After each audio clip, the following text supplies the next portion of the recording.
Missing someone. Missing someone. Missing someone.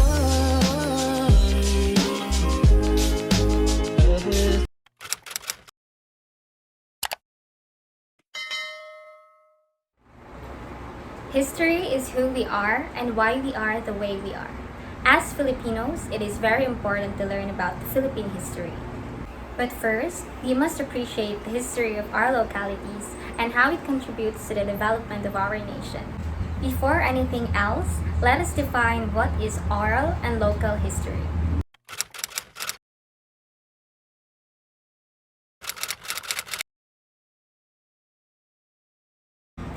Now that we know the meaning of oral and local history, come and join us as we unravel the history of some of the historical heritage sites in Luzon, Visayas, and Mindanao.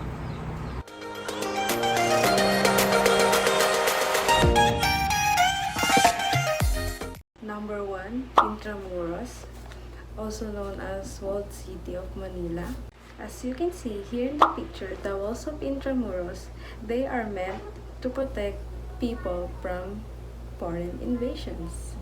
Intramuros is also the seat of Spanish government when they colonized Philippines. If you're wondering why our languages and local dialects are sounds like Spanish, it is because colonialism.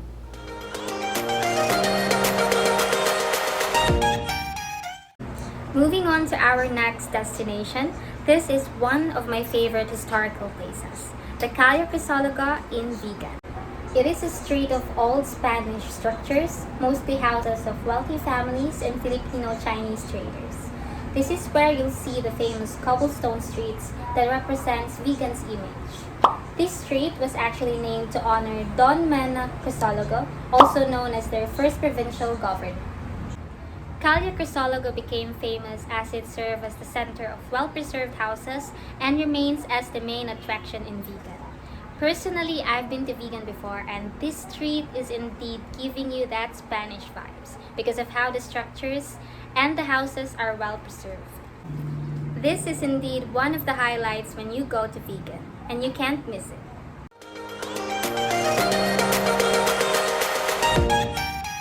Aguinaldo Shrine. Aguinaldo Shrine is located at Kawit, Cavite, was built in 1845.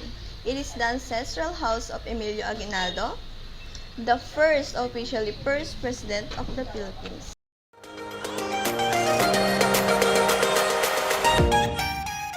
Puerto Princesa Subterranean River. In 1999, Puerto Princesa Underground River was inscribed as a UNESCO World Heritage Site.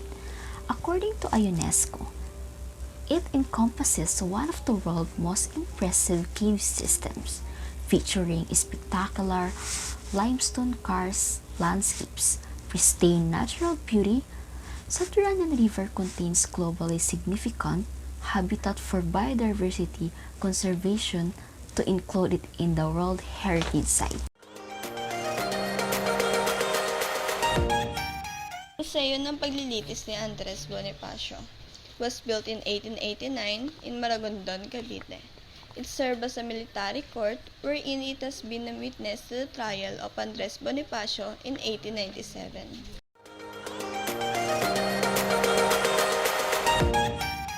Luneta Park, or also known as Rizal Park. Rizal Park is where Jose Rizal, our Philippine national hero, was executed by Spanish authorities. The park officially named Rizal Park as a tribute and honor to him.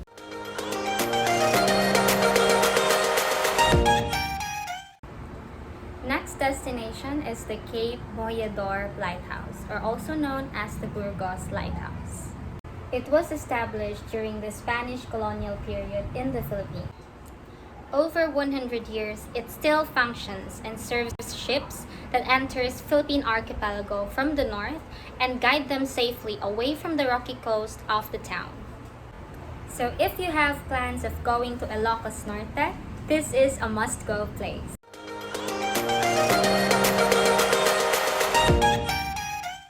Andres Bonifacio Shrine.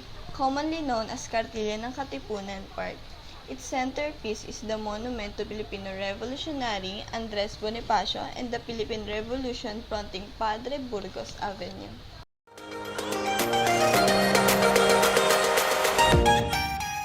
Edsa Shrine are also known as the Shrine of Mary. Edsa Shrine was built 1989 to remember the memories of People Power Revolution.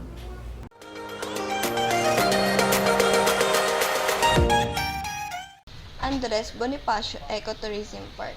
It serves as a final destination of Supremo Andres Bonifacio and his brother after being executed by treason by the administration of Aguinaldo in 1897.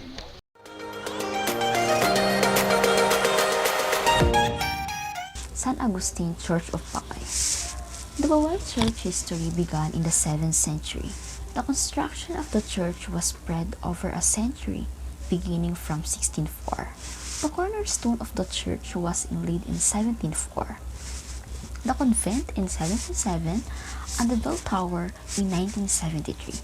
Even while still unfinished, Paway Church was already used by parishioners. It was declared as a natural cultural treasure by the Philippine government in 1973.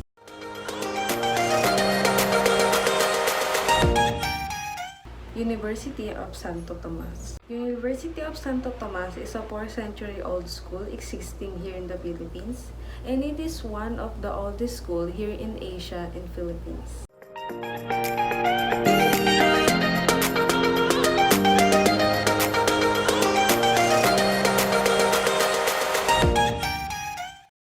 Magellan Cross are located in Cebu.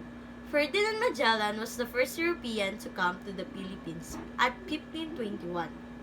Magellan planted a cross to signify this important, even about the propagation of Roman Catholic. They believe there is a miracle in the wooden cross and healing powers.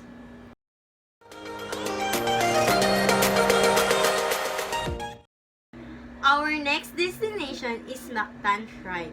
Mactan is the improbable site of one of the defining moments in the Philippine history.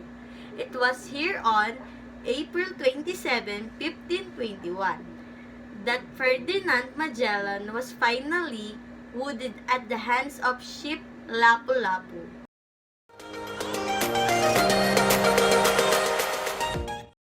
In our third destination, we can see the Museo Sugbo. This excellent museum comprises several galleries in sturdy old coral stone building that was Cebu Provincial Jail from 1870 to 2004. Rooms are dedicated to eras in Cebu's history.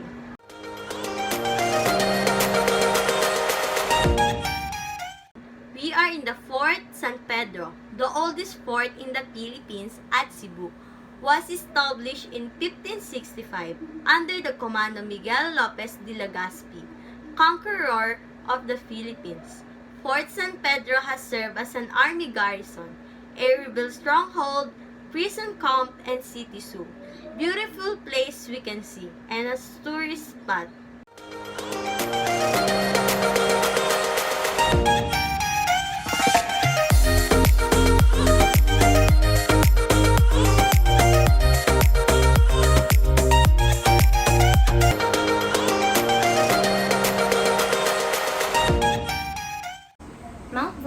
Also known as the Old Volcano, has erupted many times before.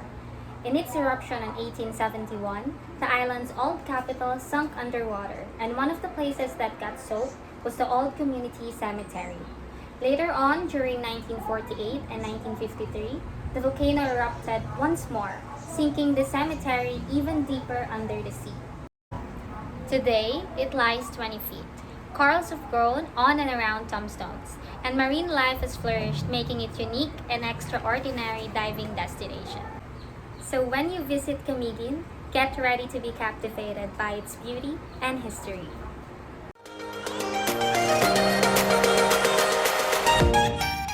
Mount Himagitan Range Wildlife Sanctuary. It is a mountain located in the province of Davao Oriental, Philippines. It is a height of 1,620 meters. The, the mountain and its vicinity has one of the most diverse wildlife population in the country. The protect of Mountain Himagitan Range Wildlife Sanctuary is further strengthened by the engagement with the involvement of local and indigenous communities.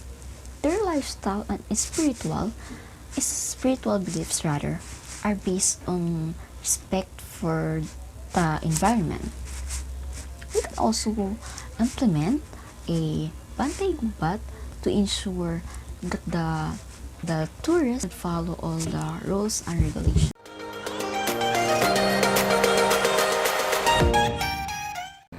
Next is the major landmark in the Pitan, the Rosales Shrine. This refers to more or less 16 hectares estate of Dr. Jose Rizal, which he purchased in Barangay Talisay. He spent his productive and altruistic life for 4 years in exile. So if you have plans of going somewhere in Zamboanga, don't forget to stop by the Jose Rizal Shrine.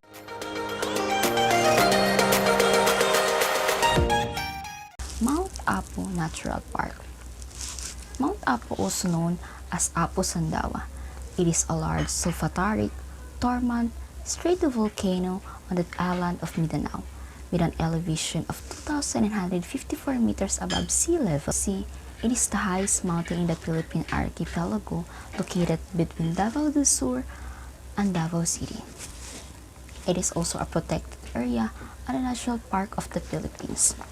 It is one of the country's most popular hiking, climbing, and destination. Mount Apo is the highest point, making it the grandfather of all Philippine mountains and the dream mountain of every Filipino mountaineer.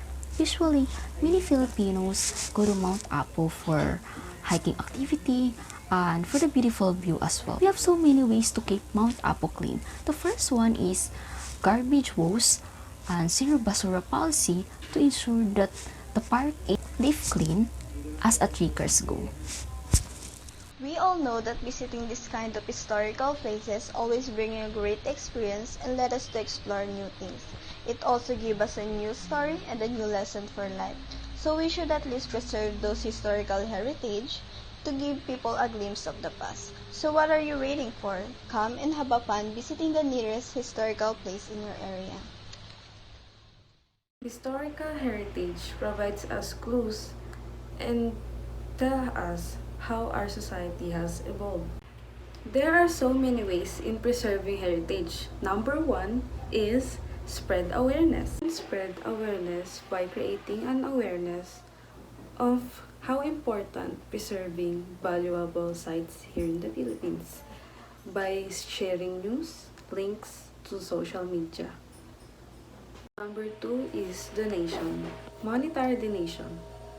Money. Yes, that's the direct way to help preserving historical heritage. They can use it by renovation, so on and so forth. Heritage sites are valuable factors for empowering local communities and enabling vulnerable groups to participate in social and cultural life. The preservation of heritage sites can assist in rebuilding a society in an aftermath of any dilemma, and in some cases, it can be essential to economic revival, security, and as well as stability. History is typically taught and focused with national and international events, but ignores places that students engage with most, and it's their localities. Involving students like us in oral history and local history will help us picture out our places in larger historical events of the past. It is our right to know our respective local histories, and it is our duty to preserve them and pass them to the next generations. Once again, history is who we are and why we are the way we are. Hope you learned a lot from our video. See you on our next one.